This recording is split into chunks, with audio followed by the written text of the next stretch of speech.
It's September 5th here in Seoul, and I'm Kim Dami. We begin with these stories making the headlines at this hour, starting with South Korea's Indo-Pacific diplomacy in Indonesia and India this week. President Yoon is off to Indonesia today for a three-day meeting with the Association of Southeast Asian Nations. His multilateral diplomacy will continue into this weekend at the G20 New Delhi summit. North Korea's Kim Jonghyun is reportedly planning to meet Russia's Vladimir Putin for arms talks, while Moscow has suggested that the North take part in joint naval drills with Russia and China in what would be a first for the regime. Tens of thousands of school teachers in South Korea went on strike on Monday to demand a better protection at work, following the deaths of colleagues who allegedly suffered bullying by parents. President Yoon begins his week-long diplomacy push, heading to Indonesia and India while he'll attend the annual summits of the Southeast Asian nations and the G20 economies. He'll be expanding Korea's multilateral diplomacy on a global level. Our correspondent Oh Soo-young follows this report as she travels with the president. President Yoon embarks on a diplomatic super week, travelling to Indonesia and India to attend key multilateral summits and at least 14 bilateral meetings with other world leaders. Yoon's first stop is Jakarta, where some 27 heads of government and international organisations are convening for the three-day meeting of the Association of Southeast Asian Nations. After a dinner with Korean expats on Tuesday, the president will hold a bilateral dialogue with the 10-member bloc the following morning.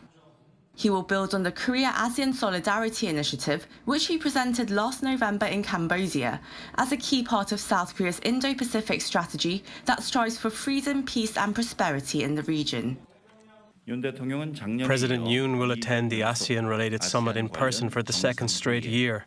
Our intention to pursue the Korean-ASEAN Solidarity Initiative in earnest will be clear, as we announce plans to strengthen cooperation in cyber and maritime security and digital innovation in particular. Yoon will also attend the ASEAN +3 meeting, joined by Japanese Prime Minister Fumio Kishida and Chinese Premier Li Qiang. As the rotating chair of the Northeast Asian trio, Yoon plans to address how to jointly fulfill the vision of the East Asian community through cooperation. Then, zooming on security issues on Thursday at the East Asia Summit, the president will ask world leaders for a strong response to North Korea's missile provocations and ongoing nuclear program by curbing its illegal financing schemes such as cryptocurrency stealing. Also, as part of his official visit to Indonesia, Yoon will hold a bilateral summit with his counterpart Joko Widodo at the presidential palace on Friday. A roundtable of major Korean and Indonesian corporate leaders will also take place during his time in Jakarta. At this event, President Yoon plans to evaluate the achievements of economic cooperation with Indonesia so far and present cooperation plans for the next 50 years, including strengthening supply chains, responding to global agendas, and exchange of future generations.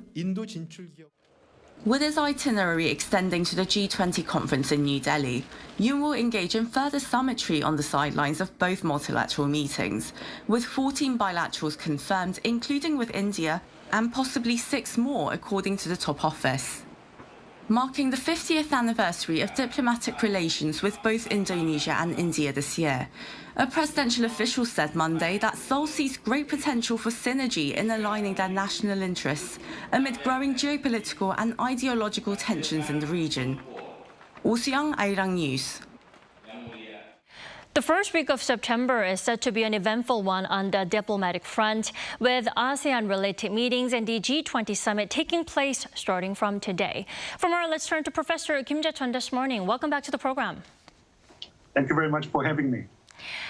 Professor Kim, President Yoon is set to sit down for around 14 rounds of bilateral talks at the upcoming summits in Indonesia and India. Now, the question is, why so many? I mean, why is he looking to achieve here? Because this is a golden opportunity to promote South Korea's economic diplomacy, because ASEAN countries and India as well, these countries are becoming more and more important in terms of economic opportunities, because many countries, including South Korea, are now trying to rely less on China economically. So many countries, including South Korea, are looking for alternatives, and the alternatives are these countries, Southeast Asian countries, and India.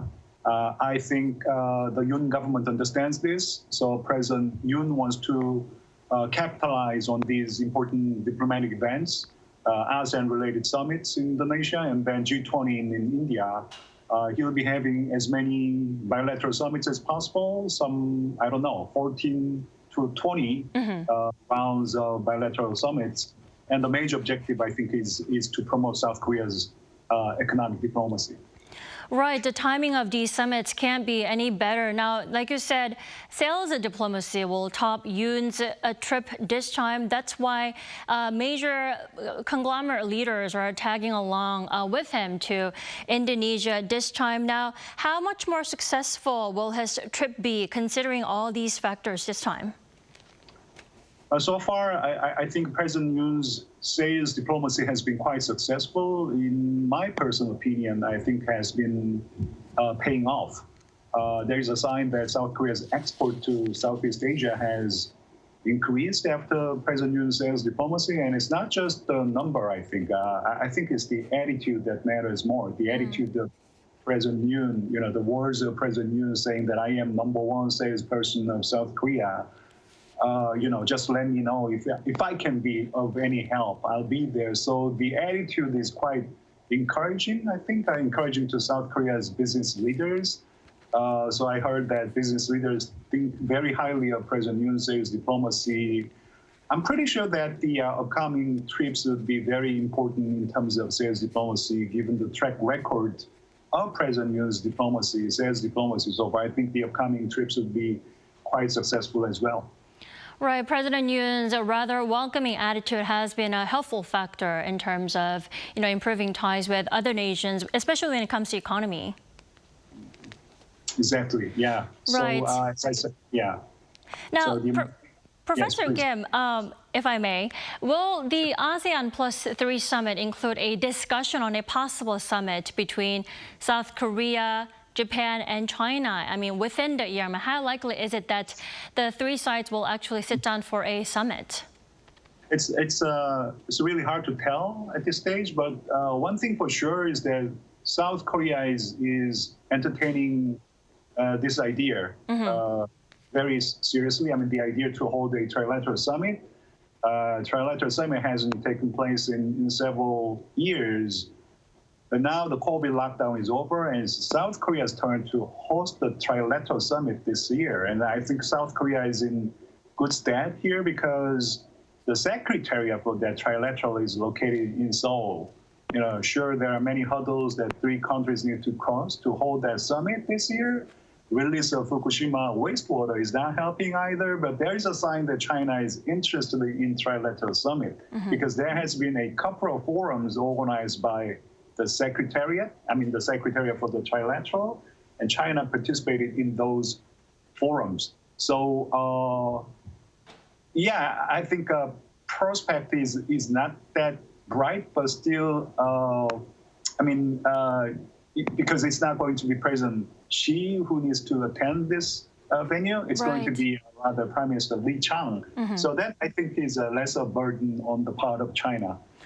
In case the trilateral summit takes place this year. Right. South Korea could be playing as a bridge to narrow that gap between Beijing and Tokyo that they currently have over the Fukushima wastewater release. Now, the possibility of the trilateral summit cannot be ruled out. But Professor Kim, you just mentioned the Chinese President Xi Jinping not attending the summit. What do you think the reason is? I think it has something to do with the domestic situations in China.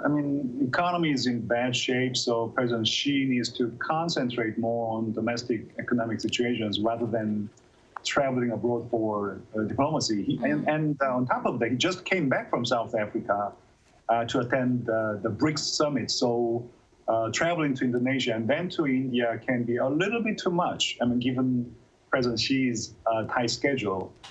some pundits are saying that President Xi is not going to India because of the territorial dispute with India, and President Xi doesn't want to confront President Biden, but I don't think that's the reason. I think it has more to do with President Xi's busy domestic schedules and needs to concentrate more on domestic situations.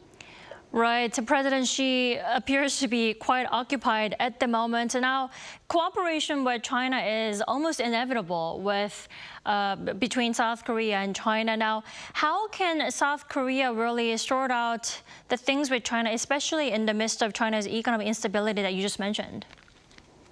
That's really a tough question to which I don't really have a good answer, to be perfectly honest with you. Okay. Economic relations between South Korea and China has been already difficult, but as I said, now China's economic difficulty is not going to help either in this situation.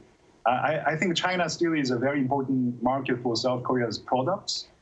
China, simply put, is a geo-economic reality to South Korea. So geopolitically, I think South Korea's strategy has to be like strengthening the alliance partnership with the United States. However, in terms of economic policies, I think South Korea needs to be a little bit more creative, and South Korea needs to come up with the ways in which South Korea can normalize economic relations with China. But as to how, I'm sorry, but I really don't have any good answers here.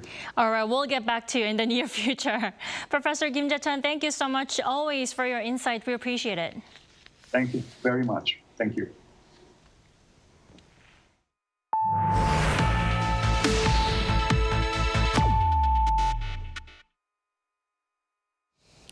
In the meantime, North Korean leader Kim Jonghyun may be sitting down with Russian President Vladimir Putin to discuss arms sales.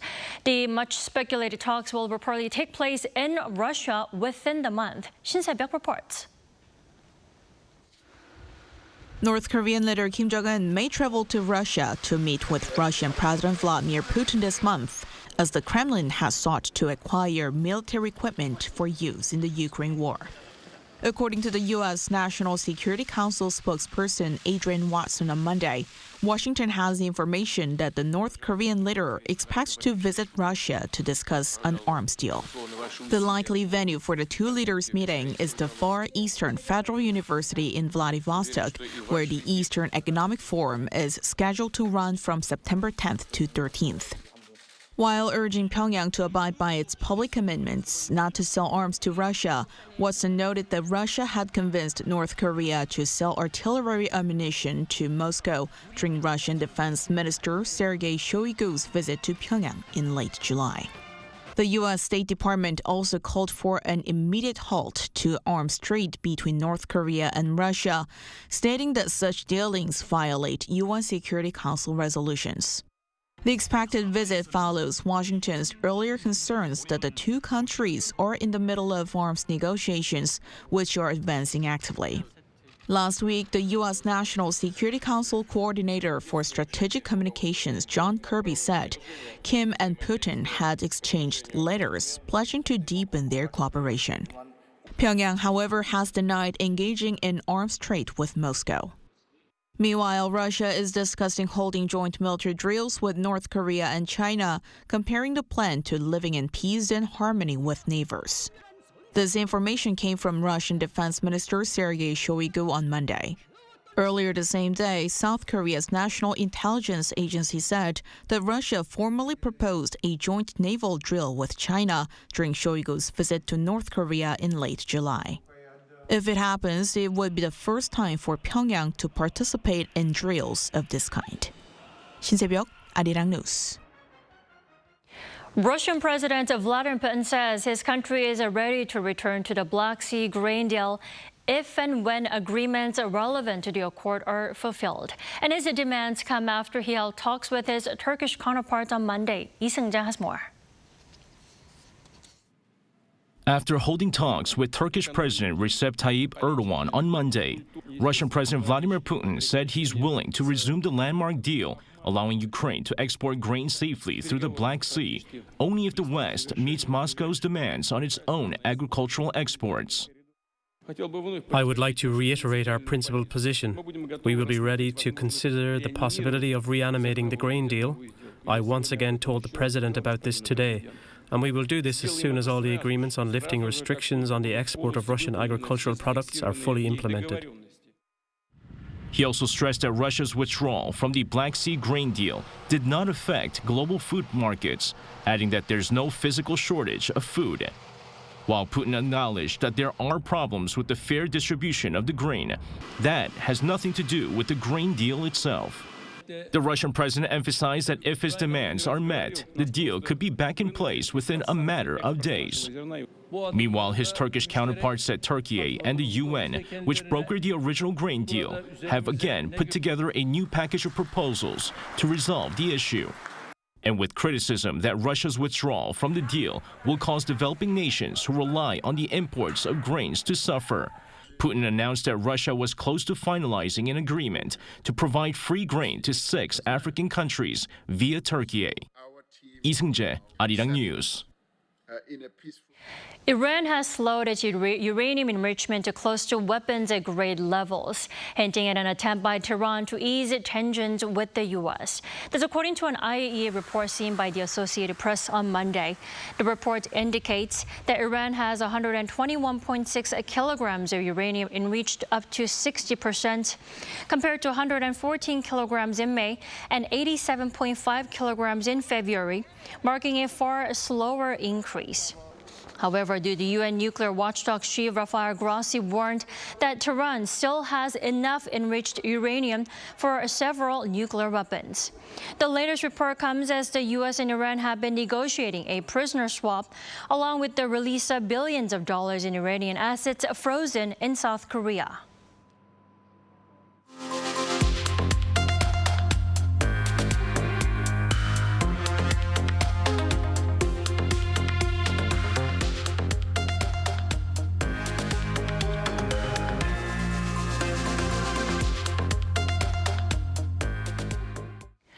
Teachers across the country took to the streets instead of schools on Monday to mourn the passing of some of their colleagues and to demand stronger teachers' rights.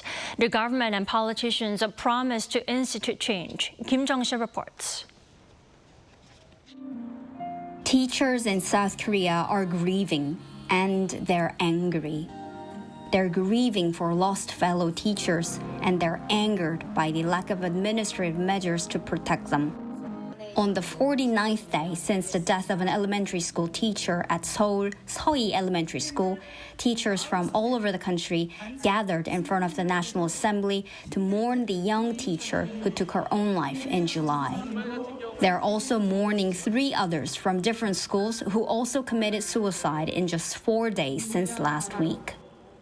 Teachers dressed in black are demanding that the National Assembly change the law to better ensure teachers' rights, saying regular guidance should not be deemed child abuse. The rally came amid strong opposition from the Education Ministry that said while it sympathizes with the teachers, the ministry also respects the rights of students to be educated, adding that the educators should remain at their posts in schools. However, this did not stop the teachers from taking leave from their schools to participate. I think there must be revisions made to the Child Welfare Act to clear up the blurred lines of what defines child abuse on school grounds, to better protect teachers' rights during educational activities. President Yoon ordered the government on Monday to take the teachers' complaints seriously and to make every effort to establish their rights and normalize the education sector. The ruling People Power Party said it will make every effort to pass 4 major bills that are aimed at strengthening teachers' rights. While main opposition Democratic Party of Korea said education is the basis of our society and that it is the government's responsibility to make schools a safe environment. Both parties will discuss the bills at an Assembly Standing Committee, and if all goes swiftly, they will be put to a vote at a plenary session as early as September 21st. Kim Jonghyun, Arirang News.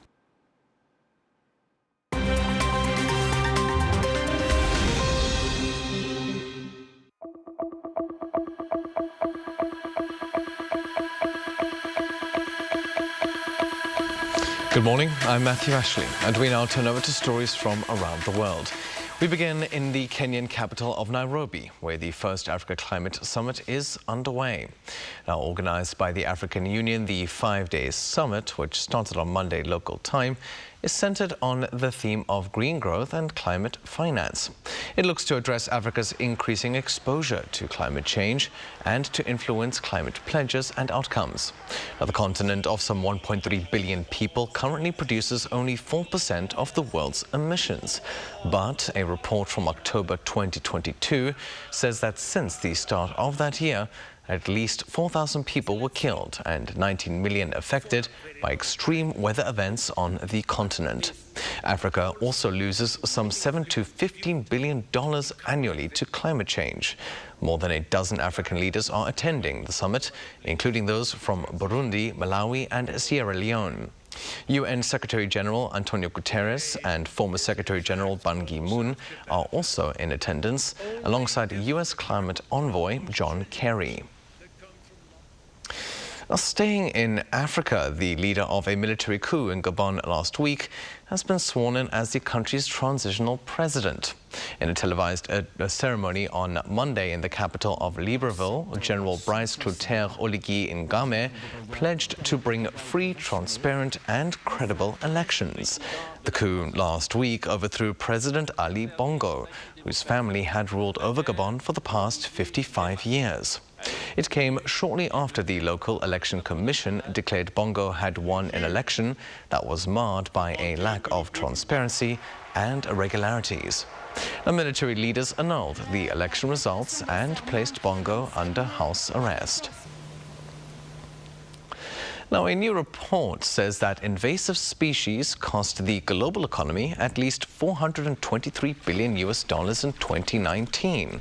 Invasive alien mosquito species, black rats and certain types of plants caused the most damage. According to the Intergovernmental Platform on Biodiversity and Ecosystem Service report on Monday, while some alien species have been introduced to regions to benefit local people, alien species that become invasive can cause major damage. This including loss of biodiversity, damage to ecosystems, and the extinction of other species. IPBES says that out of the 37,000 known alien species introduced around the world by human activities, at least 3,500 are harmful and invasive. The report notes that since 1970, the global economic cost of these species has quadrupled every decade. And finally, American rock singer and songwriter Janis Joplin and English reggae and pop band UB40 have been given stars on London's Camden Music Walk of Fame. The stars were unveiled on Monday as part of a multi-day ceremony, ending with a free music festival on Saturday. The Kinks, Buzzcocks and Billy Bragg also had their stars added to the Walk of Fame. They joined previous honorees including The Who, David Bowie and Amy Winehouse. Camden's Music Walk of Fame is a play on its Hollywood counterpart. It honors musical artists and creators who are influential, bring about industry breakthroughs, or have not received enough recognition.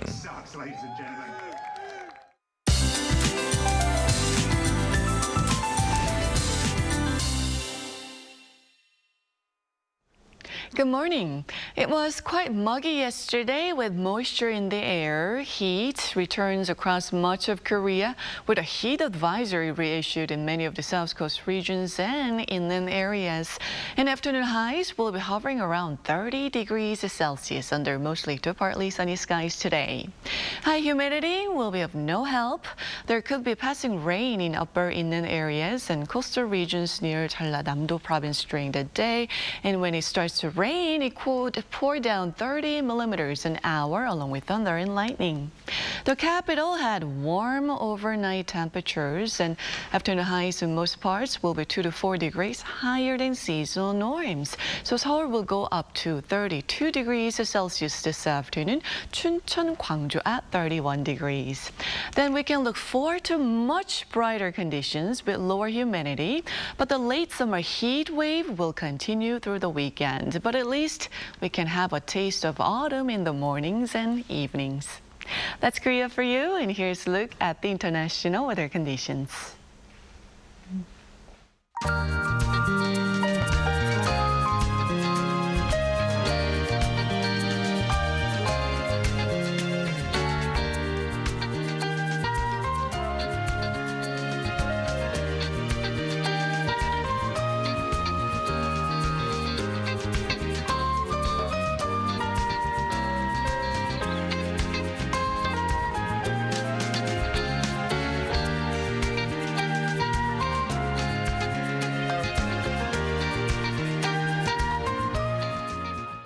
We thank you for watching New Day at Arirang. We'll be back tomorrow for Wednesday's edition at the same time, 9 a.m. Korea time.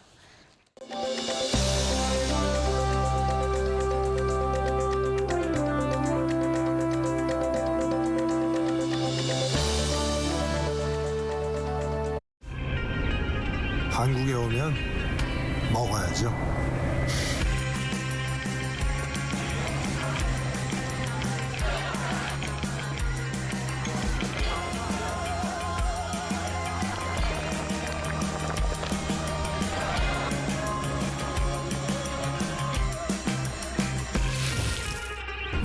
먹어도 끝이 없는 나라. 감당할 수 있겠니? 하나, 둘, 셋. Hey, Mr. Cupid, who's wrong? Make sure you listen to what I say. I may be stupid or quite naive.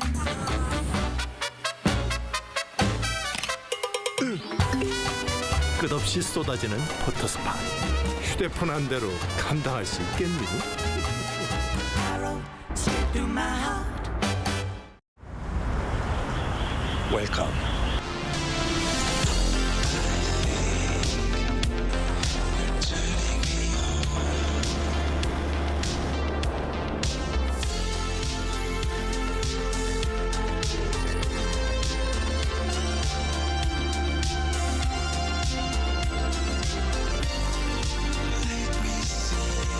(24시간) 불이 꺼지지 않는 나라. 감당할 수 있겠니?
Experience in tackling COVID-19 and introduced a Korean survivor of Japan's wartime slavery met with extraordinary climate crisis, pledged to work with the EU to tackle the challenge. The objective of its North Korea policy is protesters gathering across the country to peacefully demand an end to hate and violence.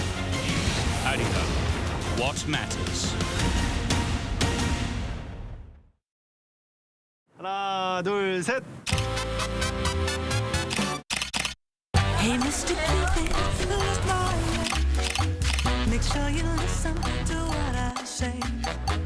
I may be stupid or quite naive.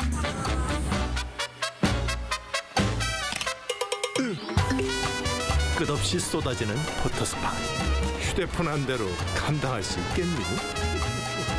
Arrow straight through my heart. 웰컴.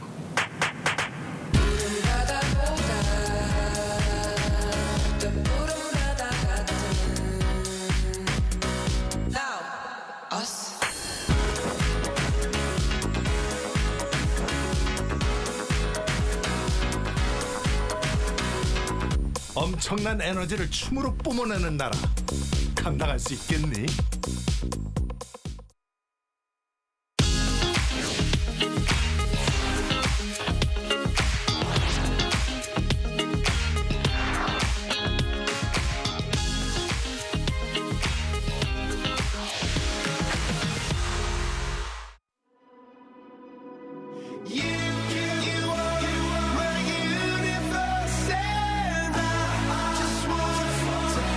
We're here to make a new type of news.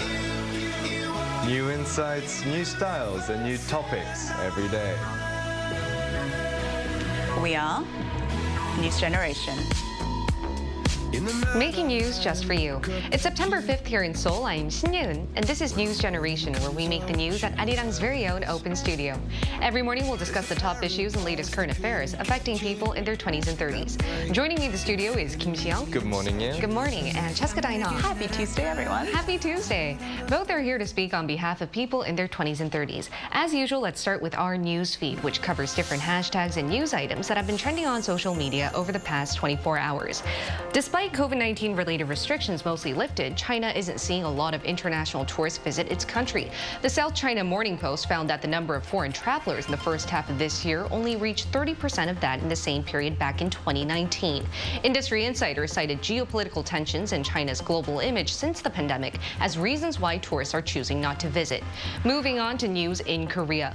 Police haven't made it the most clear as to how fast we can drive during night and early morning hours at school zones. Originally, all school zones, regardless of time, limit the driver's speed to 30 kilometers per hour. But towards the end of August, police said they would trial run eased school zone speed limits. This allows people to drive up to 50 kilometers per hour only between the times of 9 p.m. to 7 a.m. What's confusing, though, is that the trial run will only apply in 8 designated school zone areas. And last but not least, back in August, San Francisco became the first city in the world to give the green light to driverless taxi companies. Since allowing them to start their service, these robo-taxis reportedly block traffic and even cost lives. 2 of these autonomous taxis blocked an ambulance carrying a critically injured patient who later died at the hospital. And a few days later, a driverless taxi also collided with a fire truck. And city officials are planning to file a motion for a new hearing on whether this type of driverless taxi service should be expanded. If so, they're also negotiating what type of regulations need to be strengthened or newly introduced. Like many emerging industries, the robo-taxi companies are saying that further regulations could hamper their development. Now, Xiang, what do you think the middle ground should be on this issue then? Yeah, I mean, autonomous driving has always been a hot topic because it's also not 100% secure yet. The technology is there, but there are so many unexpected anomalies as well on the streets. For example, the autonomous taxis have a certain degree of this technology secured, but as you could see, it did collide, it did make accidents. And the fact is, accidents are caused by not just the autonomous taxis themselves. If all cars were autonomous, it wouldn't be such a mistake. But of course, we have the normal people-driven cars as well. So if someone collides with the autonomous taxi, there's nothing the taxi could do. The most it could do is possibly turn around slightly to lessen the damage automatically.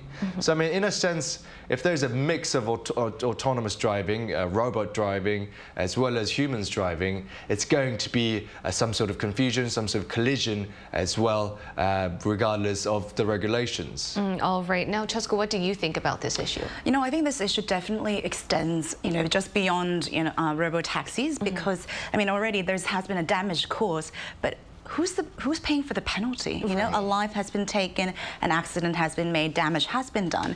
But I think you can't bring a robo-taxi to court and then criminalize it. But on top of that, you know, the self-driving services are also adopted. So let's say the driver is drunk. Yeah.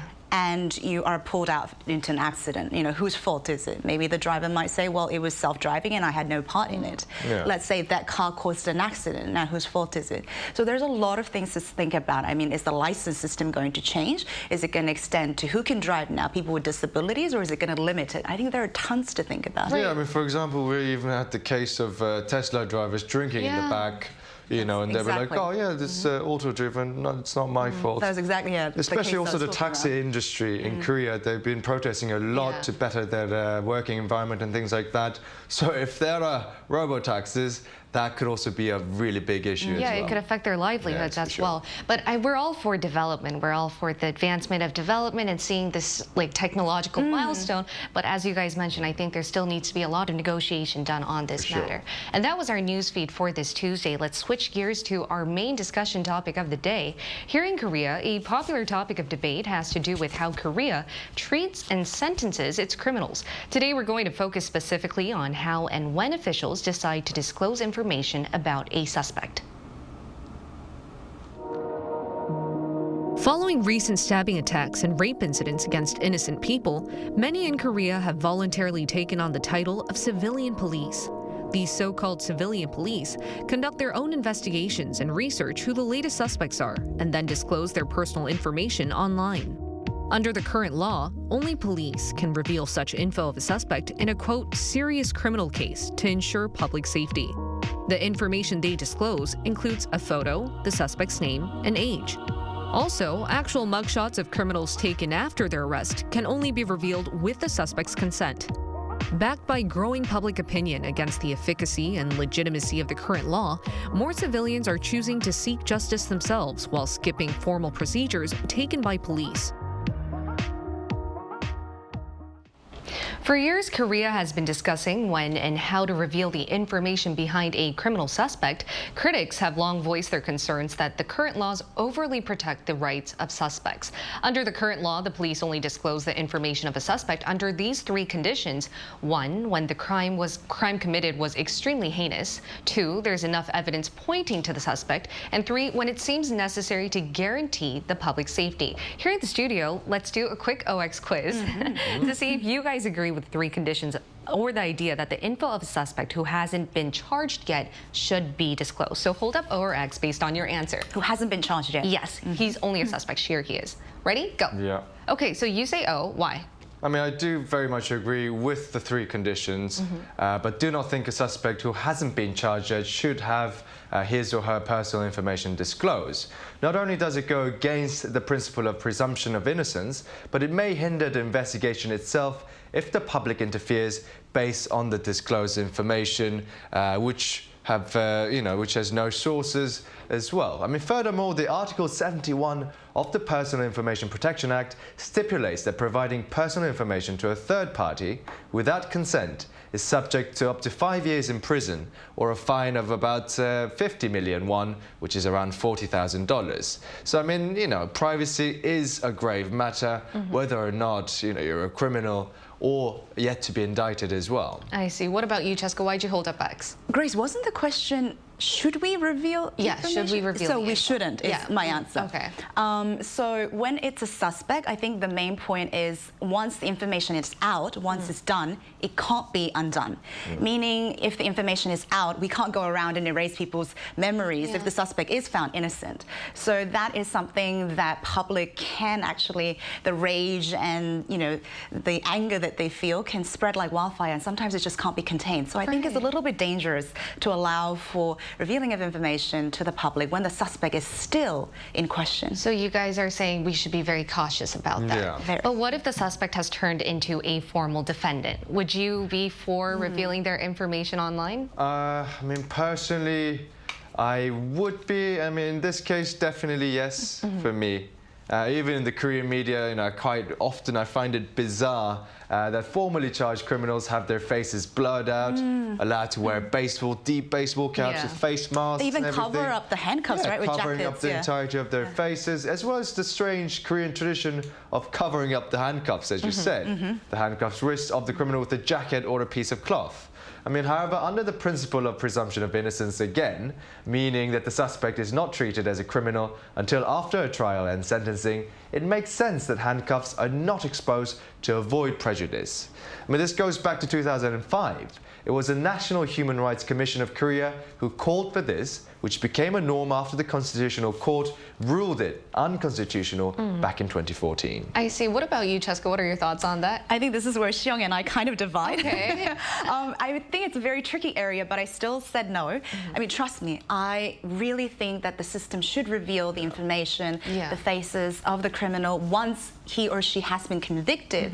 However, allowing the public to take on that task, I think, is still dangerous because sometimes the law is very heavy and slow, for better or worse. Of course, but people's emotions are very, very fast. As you mentioned, there are a lot of violent crimes that are happening right now, and people feel very unsafe. So people are going out of their ways to protect themselves, but sometimes that goes further, revealing the information of the families or the acquaintances surrounding the offender, and then people fall into damage. And also, some people actually take advantage of this to create, influencers or YouTubers who are revealing more information than needed in order to create, more clickbaits or more outrage in the public. They don't really care, all these influenced YouTubers. They just want hot topic. They just want to say whatever, get the views and get the public going. And often that might lead to a really wrong case of judgment. Exactly. And who's to penalize them, right? For all the damages that has happened to the people around And I them. do understand that these civilians are doing that to seek justice, but at the end of the day, there are formal procedures that should be followed, just because, as you guys mentioned, there are places that we could overlook. For instance, if you reveal too much information about acquaintances or family members.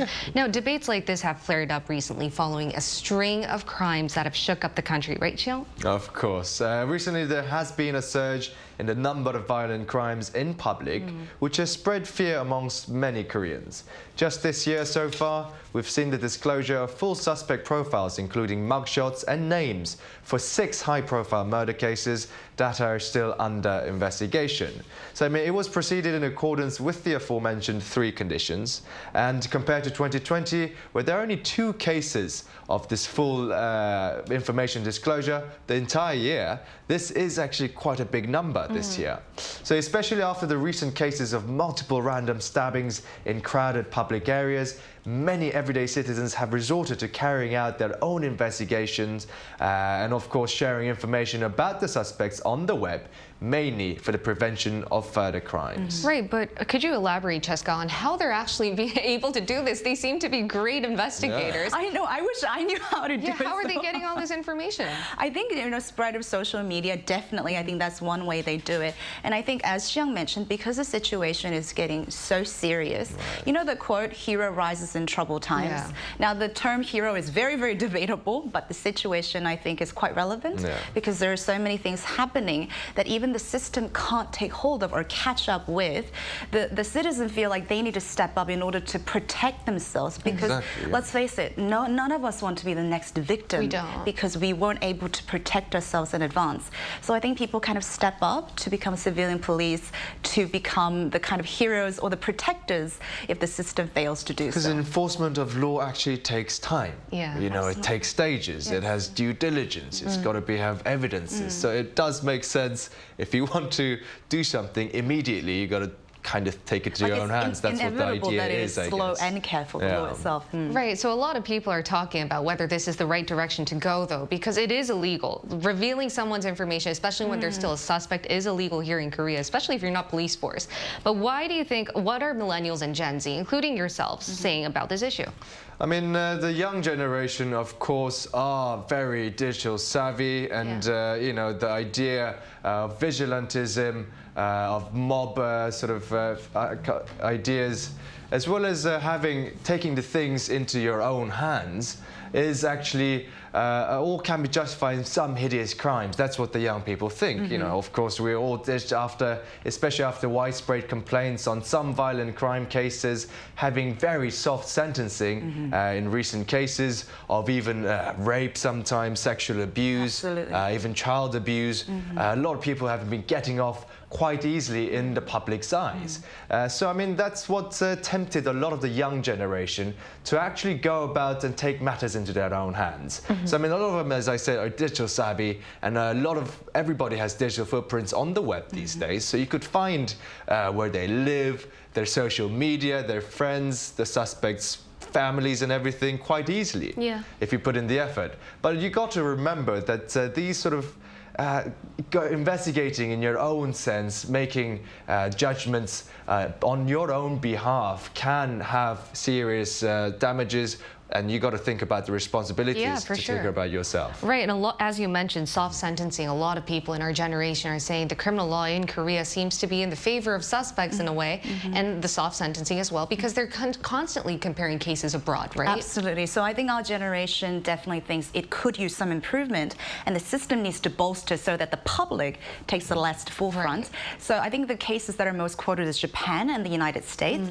So Japan, apparently, they have a guiding principle in order for the broadcasting system to reveal the information of the suspect. Now, the United States, as we know, is at the very forefront of the legal system. So as we know, they reveal mugshots, photographs, and for sex offenders, they reveal, according to the Megan law, the address of the offender. So I think there's definitely more cases that show that South Korea could also use improvement to make us feel a little bit safer. Right, and as much as it's a contentious issue that requires a lot of thinking, we asked our viewers to share their opinions, and here's what 3 of them had to say. Take a look at the screen to find out. So Waldo Isware said, I think it would depend on the crime, but the public should definitely be made aware of violent crime offenders. And Mola said it depends on relevance, really. If it is a minor crime that was heavily localized to a particular event stemming from some internal family conflict, I don't see why making the offender's info public would be beneficial. And Black Belt said, of course, their identity should be revealed. Actions have consequences. Now, thanks to all our viewers who shared their thoughts on today's issue. And before we move on, we're going to be hearing from an attorney about what she thinks about our discussion so far. We'll include her in our talks right after this.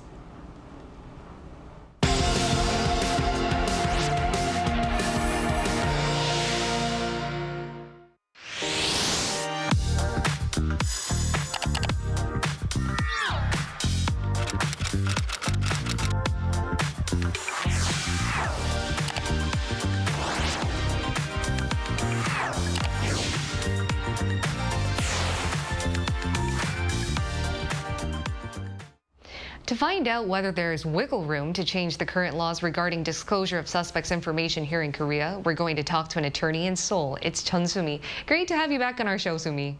Good morning, Sumi. Hello. Good morning. Good to see you again. All right, as we've been mentioning so far, more civilians are taking the role as a police to disclose the information of a suspect. But what are some legal consequences they can face from that? There are a lot of things about I want to say about the doxing. Because of you mentioned about the Japan's case, and the Korea's case also has a very tight and limited version of about the doxing can. The doxing can be a crime under the law of the Republic of Korea, and disclosure of information such as you mentioned before, address and residence, the registration number, marital status, etc. without consent can be a crime. And in addition, it is more serious crime to allow an unspecified number of people to know sensitive information, medical records, or the divorce, or criminal history, or poverty status that they do not want to inform without consent.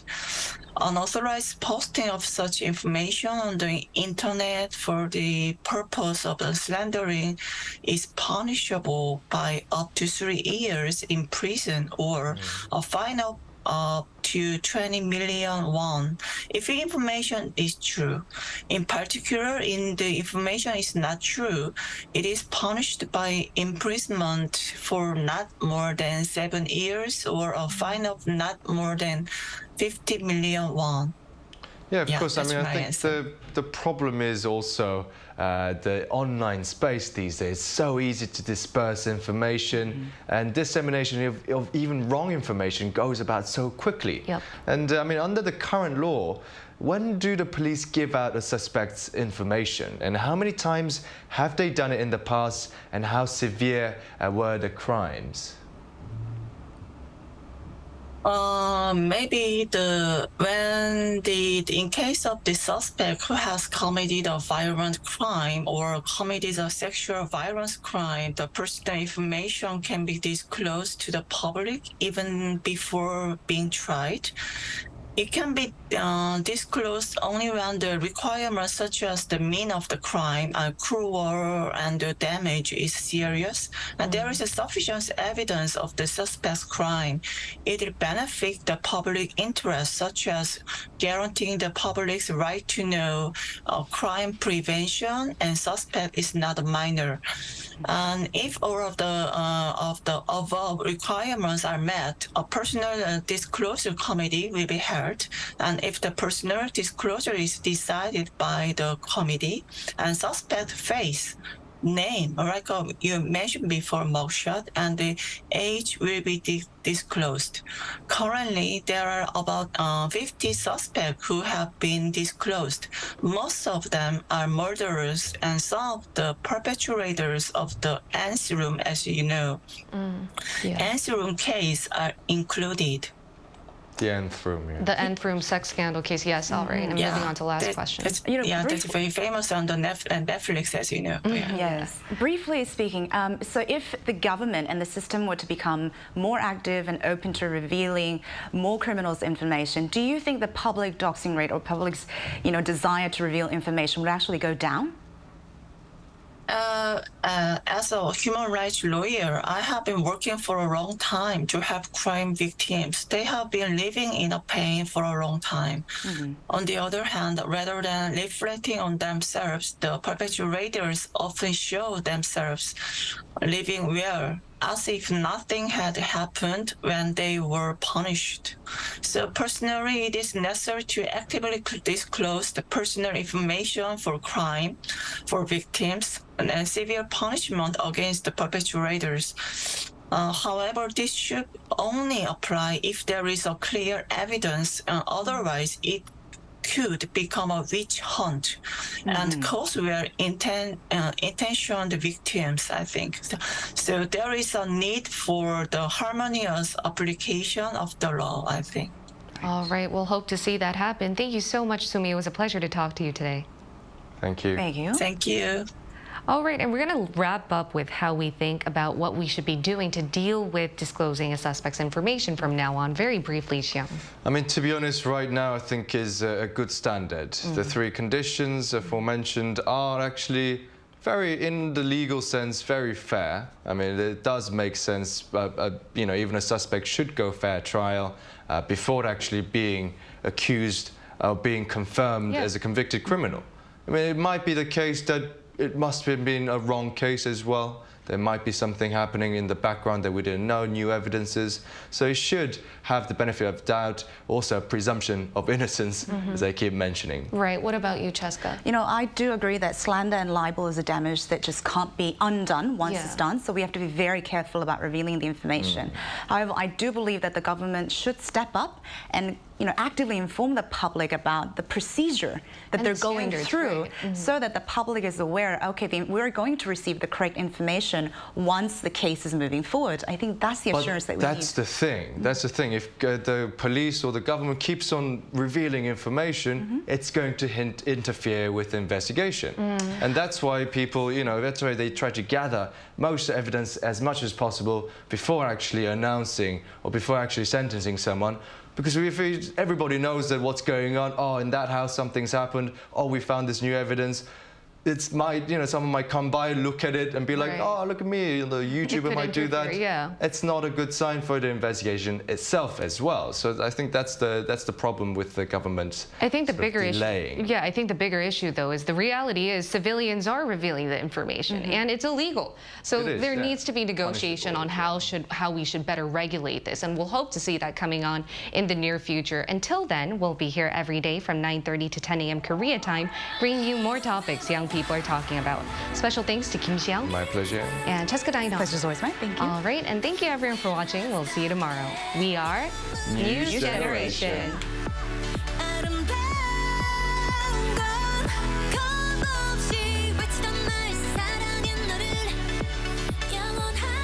In Gyeongsang, Namdo, Sangcheong, we're opening the Dongi Bogaum.